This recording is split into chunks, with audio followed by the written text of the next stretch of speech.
നിങ്ങളുടെ favourite shows ഇനി ഒരിക്കലും മിസ്സാവില്ല. ഇപ്പോൾ C5 കാണും നിങ്ങളുടെ ഫേവറേറ്റ് ഷോസ് തികച്ചും സൗജന്യമായി.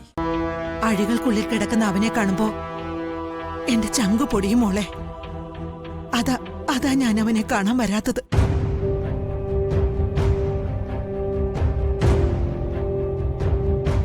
അത് സാരമില്ലമ്മ, ഞാൻ ജേട്ടനോട് പറഞ്ഞോളാം. എന്നാ ഞങ്ങൾ പോയിട്ട് വരാം. പോയിട്ട് വരാം.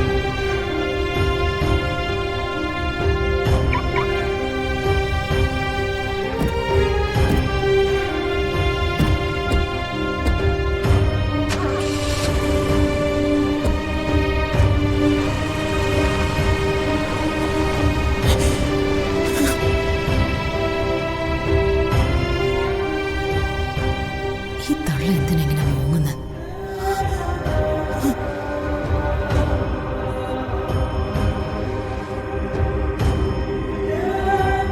രാജലക്ഷ്മി, താൻ എന്തിനാണോ വിഷമിക്കുന്നേ?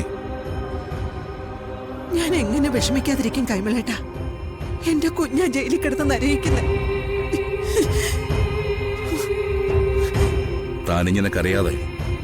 ചില മനുഷ്യർക്ക് ദൈവം വെച്ചിരിക്കുന്ന ദുർവിധികളാ. അനുഭവിക്കാതെ തരവില്ല. എന്നാലും എന്റെ കുഞ്ഞ് എന്തെങ്കിലും തെറ്റ് ചെയ്തിട്ടാണോ അവനെ പിടിച്ച് അവരകത്തിട്ടിരിക്കുന്നത്?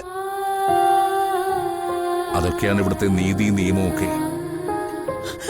കാട്ടിൽ വിശപ്പ് കൊണ്ടാണ് ഒന്ന് മറ്റൊന്നിനെ കൊന്നു തിന്നുന്നത്. നാട്ടിലതല്ല. പക, പ്രതികാരം, വിദ്വേഷം. ദൈവസൃഷ്ടികളിൽ വെച്ച് ഏറ്റവും അപകടകാരികൾ വിശേഷ ബുദ്ധിയുള്ള മനുഷ്യർ തന്നെയാ. യാതൊരു സംശയവുമില്ല. ഞാനൊരു ശപിക്കപ്പെട്ട അമ്മയാ. എന്റെ മകനെ ഞാൻ കുറ്റപ്പെടുത്തിയിട്ടേ ഉള്ളൂ ഏറെ.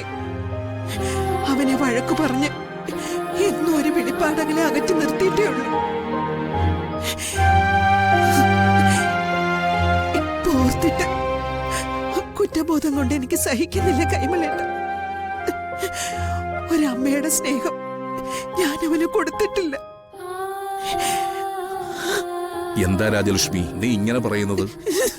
നീ അവനെ വഴക്കു പറഞ്ഞിട്ടുണ്ടെങ്കിൽ അത് നിനക്ക് അവനോട് ആഴത്തിൽ സ്നേഹവും വാത്സല്യം കൊണ്ട് മാത്രമായിരിക്കും. നോക്ക്, എത്രയെത്ര കലാപങ്ങളെയാണ് അമ്മമാർ ഒരു ഉമ്മ കൊണ്ട് തീർപ്പാക്കിയിട്ടുള്ളത്. അത് നിനക്കറിയോ? ഏതൊരു മനുഷ്യനും മരണം വരെ ഓർത്തു വെക്കാൻ ഒരൊറ്റ വാത്സല്യം നമ്പരമേ ഉള്ളൂ. അമ്മ നൽകിയൊരു ഉമ്മ. നീ കരയുന്നത് തന്റെ മൂത്ത മകനോടുള്ള വാത്സല്യം കൊണ്ട് മാത്രമാണ്. നിന്റെ കണ്ണീർ തുള്ളികൾ മകന്റെ ഉള്ളിലേക്ക് പകർന്ന മൃതസഞ്ജീവനിയാണ്.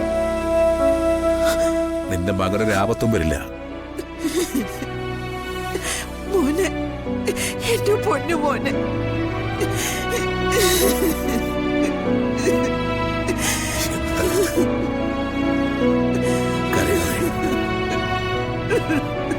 ഡൗൺലോഡ് ചെയ്യൂ C5 ആപ്പ്. കാണൂ എല്ലാ എപ്പിസോഡുകളും സൗജന്യമായി.